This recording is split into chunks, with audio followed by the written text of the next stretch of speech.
Yo mga kaibigang oso, ngayon nga palang araw ay nandito tayo sa Barangay Canalate dito sa Daycare Center. Ayan, at mag-register tayo ng ating mga 1 to 4 years old. Ayan, kasama natin si Teacher Jen at ang kanyang mga estudyante. Ayan, at mag-register dyan.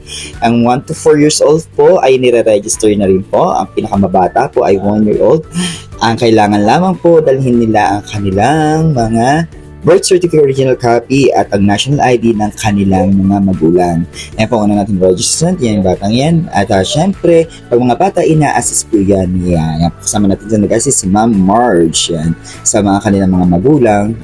Kapag nga pala 1 to 4 years old ay pinipicturean at ang biometrics na ginagamit ay ang biometrics ng kanilang mga magulang at yung pong batang yun na kinukuhanan ng biometrics sa kanyang mata, ang kanyang iris ay 5 years old na po. Ayan po, may sarili po kasi sila. At yan po, ayan, inahaswala yan. Napakahirap kong kuhanan ng mga bata ng kanilang iris kasi hindi pa ganun ka-develop ang kanilang mga Irish. Sumatagalan talaga. Ayan. At syempre, yan, mga kanilang mga magulang, sobrang assist sa kanila. Ayan. Yan nga pala si Ma'am. Shoutout sa iyo, Ma'am. At ayun nga pala yung mag-ama na yan. Nagbibiroan sila lagi. At niloloko ng batang yung kanyang ama. Namumu daw doon sa picture. Yan nga pala, napakakulit ang batang yan. Pero napaka, alam mo yon yung so matalino yata yan, sabi ni Ma'am. Ayan. At napaka-bipo. Yan.